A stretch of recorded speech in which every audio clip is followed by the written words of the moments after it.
17,500 feet beneath the surface of the South Pacific, the ocean exists in a state of absolute compression and total darkness. At this depth, the ambient pressure exceeds 7,500 pounds per square inch, and the prospect of locating a single sunken hull is a mathematical impossibility without a perfect convergence of archival data and acoustic engineering. On most deep-water expeditions, searchers spend weeks or months mapping the void of the seafloor only to find empty silt. Yet in January 2019, the team aboard the research vessel Petrel achieved a result that defied the standard laws of probability. They located the fleet carrier United States ship Hornet on their very first autonomous underwater vehicle dive. This was not a product of luck, but of a cold and rigorous triangulation of history and physics. Finding a ship like the Hornet is significantly more difficult than finding a vessel that sank immediately upon impact. When a carrier is abandoned but remains afloat, it becomes a drifting derelict subject to the unpredictable forces of surface currents and internal flooding. To establish a search grid, the engineers had to look beyond a single set of coordinates. They gathered the deck logs and eyewitness sightings from 9 separate warships that had been present during the Battle of the Santa Cruz Islands in October 1942. By overlaying 9 different shifting perspectives, the team built a probabilistic model of the Hornet final drift. They were hunting a target that had been moving for hours before it finally succumbed to the sea, and the precision of their first dive discovery remains one of the most significant achievements in the history of naval forensic salvage. The primary tool for this localization was the autonomous underwater vehicle, which utilizes a sophisticated method known as acoustic shadowing to map the abyss. To understand acoustic shadowing, one must visualize sound waves not as mere noise, but as a high-precision light source in a dark room. The sonar head emits a pulse that travels through the water and bounces off objects on the seafloor. When these waves strike a massive steel structure like an aircraft carrier, they cannot pass through it.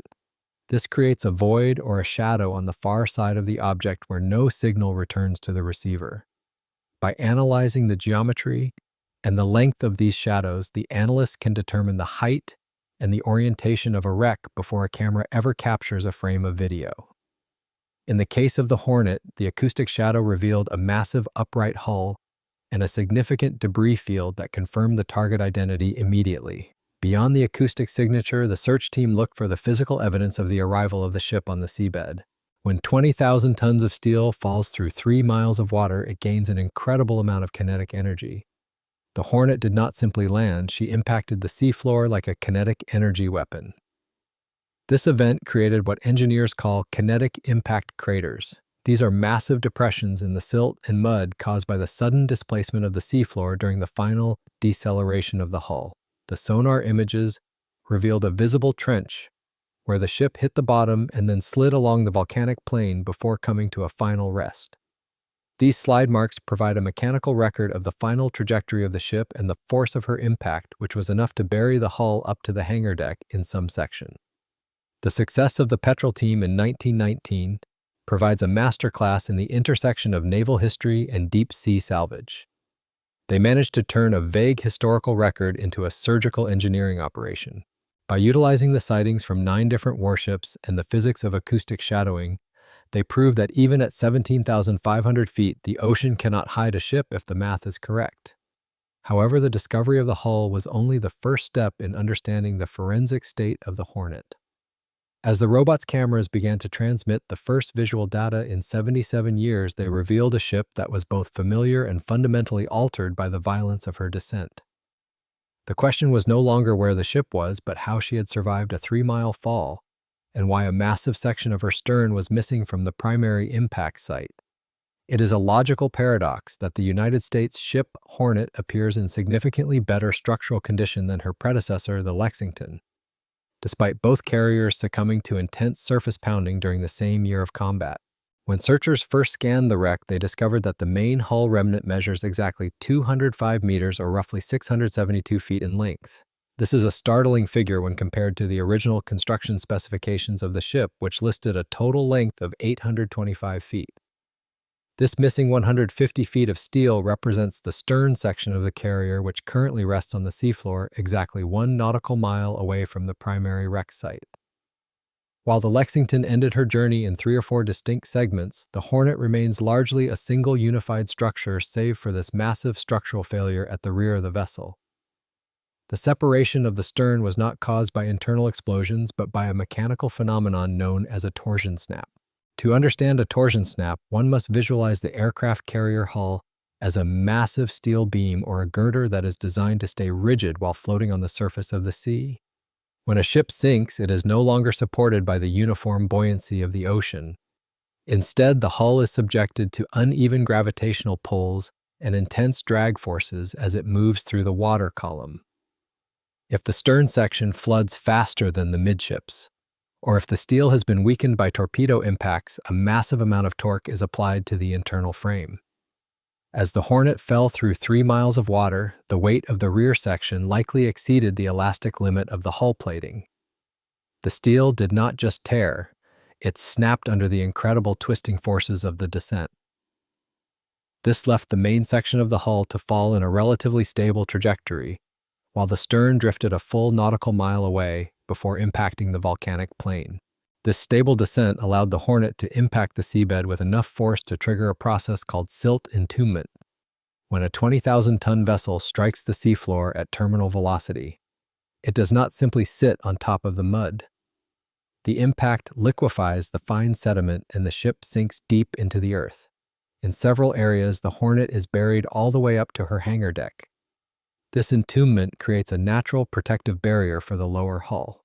While it is a frustration from an archaeological perspective because it hides the specific torpedo damage inflicted by both American and Japanese destroyers, it has also served to stabilize the wreck for 77 years. The mud acts as a physical support cradle, preventing further structural sagging and protecting the submerged steel from the abrasive currents that sweep across the deeper parts of the ocean floor. The sonar images confirm the violence of this arrival. A visible impact trench and slide marks extend across the volcanic plain, marking the path where the ship skidded before coming to a complete stop. This entombment explains how the island and the flight deck remain so remarkably level.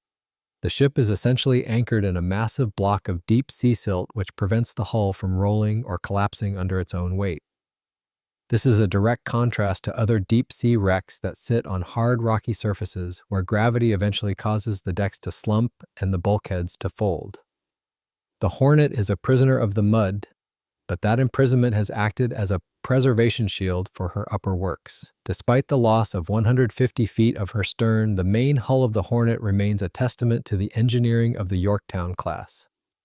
The absence of the catastrophic internal explosions that shattered the Lexington suggests that her damage control teams were effective at securing her fuel lines and magazines before abandonment. The ship that rests at 17,500 feet is missing her tail, but she retains her dignity and her form. However, the true extent of this preservation is only revealed when one looks past the sonar shadows and into the visual details of the paint and the equipment. The silt entombment and the torsion snap created a specific physical state that allowed the upper hull to remain a time capsule of 1942, while the evidence of her final battle remains hidden beneath a mile of water and 30 feet of mud. 77 years of exposure to pressurized salt water should theoretically strip the hull of a 1942 fleet carrier down to bare and oxidized steel. Yet when the cameras of the remotely operated vehicle finally illuminated the main deck of the Hornet, the searchers encountered a chromatic time capsule that defied every standard model of maritime decay. The ship did not look like a rusted relic of a forgotten era, but like a vessel that had been frozen in a moment of tactical readiness. The most startling evidence was the number 8 painted on the forward part of the hull, which remained perfectly legible and sharp against the steel. The intricate camouflage pattern that had been applied to the hull to break up its silhouette at the Battle of the Santa Cruz Islands was still visible in distinct blocks of flat color. This is not just a matter of luck, but a result of the unique environmental chemistry found at 3 miles down. The level of preservation extends to the specific geometry of the island and the superstructure. Unlike her older sisters, the Hornet was a product of relatively late construction, and her island featured a distinctly rounded shape that is still clearly visible in the robotic video feeds. Even the signal bridge, which broke away from the rest of the island during the torsion snap and now rests alone on the seabed, retains its specific paint scheme and architectural lines. High atop the tower, the signal horn remains firmly in its mount, as if the metal had been fused to the bracket by 77 years of hydrostatic force. This level of physical integrity suggests that the descent through the water column was controlled enough to preserve even the most exposed external hardware. The paint on the gun tubs and the bridge windows remains a testament to the industrial durability of 1930s chemical coatings when shielded from the ultraviolet radiation of the sun. A particularly vivid example of this preservation can be found in the aircraft refueling stations located along the flight deck and in the hangar. In several images captured by the robot's cameras, the refueling hoses still retain their distinct red coloration. To see a primary color like red remain vivid after 7 decades in the abyss is a mechanical anomaly. Red is typically the first color to fade in any underwater environment because its wavelength is absorbed most rapidly by water. However, at 17,500 feet, where the darkness is absolute and the oxygen levels are extremely low, the typical processes of bleaching and oxidation are effectively suspended. These hoses look as though they were used by a deck crew only days ago rather than 80 years in the past. This provides a jarring visual link to the operational reality of 1942, where every hose and valve was a critical component in the machine of naval aviation. The silt entombment that anchored the hull after its kinetic impact also played a vital role in this preservation. By burying the lower half of the ship, the mud created an anaerobic environment that blocked the flow of oxygenated water around the steel. This prevented the formation of the massive rusticles and heavy corrosion that typically plague wrecks in shallower, more active waters. The Hornet is effectively sealed inside a cold and pressurized vault. The silt acts as a chemical stabilizer, and the kinetic impact crater provides a topographic shield against the deep ocean currents that can erode paint and strip away fine detail. Every inch of the camouflage and every legible number is a product of this perfect intersection of depth, darkness, and sediment. While the preservation of the steel and the paint is a significant forensic find, the most haunting images of the Hornet involve materials that are far more fragile than industrial coatings. In the debris field and caught within the twisted bulkheads of the hangar, the searchers found remnants of life that should have long ago vanished into the silt. They discovered artifacts that transitioned the ship from a machine of war into a human space. These organic and personal items are the ultimate test of the anaerobic preservation of the deep. Beyond the red hoses and the legible numbers, the robotic cameras were about to capture images of daily life that suggest the ocean can preserve the most delicate of personal histories just as effectively as it preserves a 20,000-ton hull. The question remained whether a coat caught in a bulkhead or a toothbrush in the mud could survive the same 77 years that the Hornet had endured in silence. 400 rounds of 5-inch ammunition is enough firepower to level a coastal battery or erase a small fleet of surface combatants. Yet on the evening of October 26, 1942, the American destroyers Mustin and Anderson dumped this exact volume of ordnance into the hull of their own carrier. The scuttling of the Hornet was a cold strategic necessity born of the failed attempts to tow the crippled ship to safety.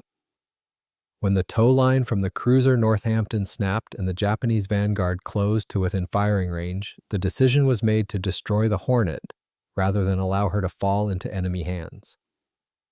This transition from a salvage operation to a systematic execution is a study in scuttling dynamics. Unlike the chaotic damage of an aerial strike, scuttling is an intentional effort to compromise the hydrostatic stability of a vessel by introducing water into the hull in a controlled and irreversible manner. However, the Hornet proved to be a defiant target for her own fleet.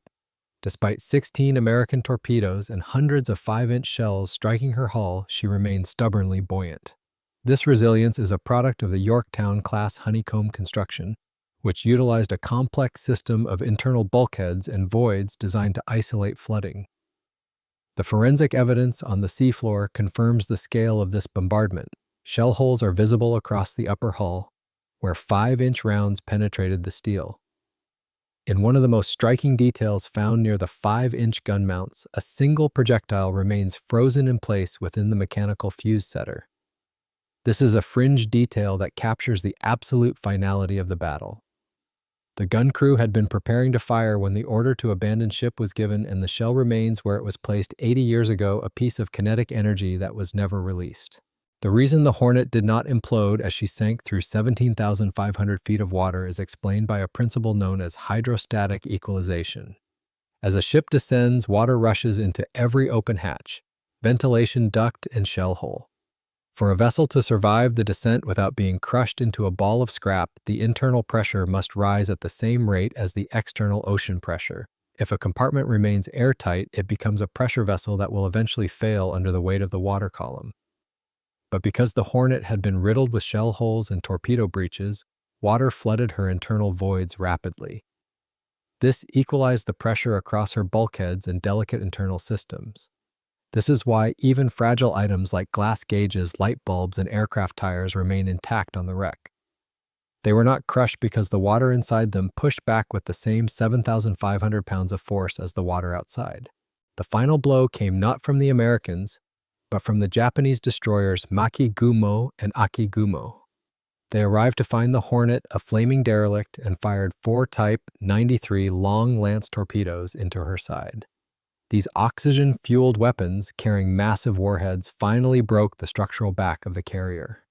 The combination of American 5-inch fire and Japanese torpedoes created a level of structural trauma that would eventually lead to the torsion snap during the descent. The Hornet was a ship that refused to die until she had absorbed more kinetic energy than almost any other vessel in the history of the Pacific War. She had survived 16 American torpedoes, hundreds of shells, and 4 Japanese long lances before she finally began her 3-mile fall to the volcanic plain. The forensic state of the guns today tells the story of this final stand. Many of the 20mm and 5-inch barrels still point skyward as if tracking the ghostly plains of the Santa Cruz Islands. The paint on these mounts is remarkably preserved, shielded by the deep ocean environment. The ship sits entombed in the silt, a monument to a strategic sacrifice that was executed with 400 rounds of vengeance. The Hornet had survived her own fleet only to become a permanent resident of the abyss, where the math of her survival is written in the steel and the silt of the seafloor. The mechanical record of this scuttling attempt is preserved in every bent barrel and shell hole, marking the transition from a fighting ship to a deep water grave. The most striking image recovered from the 17,500-foot site is not a shattered weapon or a torn hull section, but a simple piece of agricultural equipment that appears entirely out of place in a maritime graveyard. Inside the dark voids of the hangar deck sits an International Harvester aircraft tug, resting upright on its 4 wheels. It remains in the exact position it occupied on the morning of October 26, 1942. This is a logical paradox of the deep sea. A tractor designed for the soil of the Midwestern United States is now the best preserved artifact on a fleet carrier sitting 3 miles down. The white paint on the International Harvester logo remains bright and perfectly legible against the dark metal of the chassis. This survival is a product of specific chemical and physical shields that have prevented the environment from reclaiming the machine. The reason the tug remains in such a pristine state is explained by a process known as galvanic corrosion shields. In the saltwater of the South Pacific, the hull of a ship acts as a massive battery. Different metals have different electrical potentials, and when they are submerged together, the water acts as an electrolyte that allows current to flow between them. This flow usually causes the less noble metal to corrode at an accelerated rate. However, on the Hornet, specific industrial coatings and the lack of oxygen at 17,500 feet have created a state of electrochemical stasis. The paint on the tug contains specific pigments that have resisted this galvanic exchange, effectively shielding the underlying metal from the corrosive circuit of the hull. This explains why the white logo is still visible while other parts of the ship have developed the orange patina of rust. The physical state of the tug also provides a masterclass in hydrostatic equalization. Even 80 years after the sinking, the rubber tires on the tractor appear intact and filled with air. To a casual observer, this doom knew impossible given that the water pressure at the bottom is over 7,500 pounds per square inch. However, because the tires were not hermetically sealed, water was able to penetrate the rubber and equalize the internal pressure with the external weight of the ocean. This is the same principle that allowed the delicate glass gauges and light bulbs on the flight deck to survive the descent. The tractor was not crushed because the water inside the tires pushed back with the same force as the 3 miles of ocean pushing down. This is the logic of the abyss, where the most fragile components survive only by surrendering their internal voids to the environment. Searching for these internal artifacts required the team to look through the acoustic shadowing cast by the hangar openings. To enter the hangar, the remotely operated vehicle had to move into a space where the sonar signal from the surface was entirely blocked by the overhead flight deck. The analysts used the shadows found in the initial sonar mapping to identify the points where the hull had been breached by scuttling in combat. These openings allowed the robot to navigate the dark interior of the ship where the tug sits like a ghost in a machine. The separation of the stern section exactly 1 nautical mile away meant that the structural geometry of the hangar was compromised, allowing for better visual access than if the ship had remained in one unified piece. The tug sits in the darkness as a silent witness to the final moments of the Hornet. Its presence suggests a level of operational order that existed right up until the order to abandon was given. The machine was not tossed about or destroyed during the scuttling or the 3-mile fall, but instead settled gently into its grave. This opens a strategic question about the state of the inner hangar. Near you, a simple tractor can survive 80 years of immersion with its tires intact and its logo bright. What else remains hidden in the deep compartments of the ship? The survival of the tug suggests that the inner spaces of the Hornet may contain a perfectly preserved record of the final hours of the carrier, providing an archaeological window into the moments before the ship was surrendered to the sea. The state of this hangar represents the ultimate strategic secret of the Santa Cruz Islands, where the mechanical remains tell a story of abandonment that contradicts the violence of the surface battle. 77 years is the duration required for the ocean to strip a vessel of its identity and convert it into a nameless heap of iron. However, on the Hornet, the ticking of the clock appears to have been arrested by the absolute absence of oxygen. When the veteran gunner Richard Nowatzki was 95 years old, he was shown images of the wreckage and achieved something few human beings ever experience.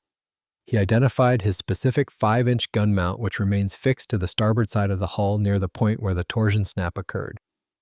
The gun mount still has its paint, and its internal ladder is perfectly preserved. To see a living witness identify a piece of hardware on a 3-mile deep wreck is the ultimate human signal in a forensic environment. It proves that the Hornet is not just a collection of sonar shadows, but a repository of preserved memory. This extreme state of preservation is a product of anaerobic preservation. To understand this principle, one must view the deep ocean as a biological vacuum. At 17,500 feet, the levels of dissolved oxygen are so low that the bacteria and organisms that typically consume organic materials cannot survive. This is why searchers found a coat caught in a bulkhead that looks as though it could still be worn. The fabric has not been eaten away because the environment is too hostile for life to perform the work of decay. This anaerobic state turns the ship into an eternal bunker for the most fragile of materials. The same galvanic corrosion shields that protected the paint on the International Harvester tug have allowed the fibers of a sailor uniform to survive nearly 8 decades of immersion. The humanizing details found in the mud next to the hull further confirm this biological stasis. A wash kit and a toothbrush were found resting in the silt, looking like they had been dropped only hours before. In any other environment, Enhung Vat Famne would have disintegrated within months. Here, the pressure and the lack of oxygen have suspended the timeline of decomposition. This provides a jarring contrast to the violence of the Battle of the Santa Cruz Islands. While the surface was a scene of fire and kinetic destruction, the bottom is a place of absolute stillness where even a toothbrush remains a recognizable artifact.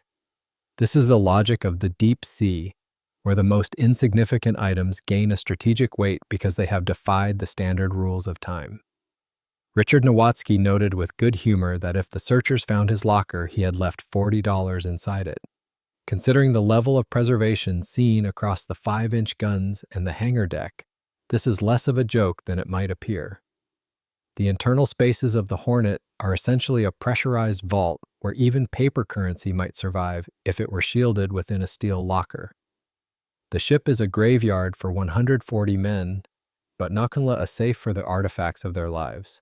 The $40 remains a paradox of preserved value in an environment where currency has no meaning, but where the mechanical survival of the object is a testament to the engineering of the vessel.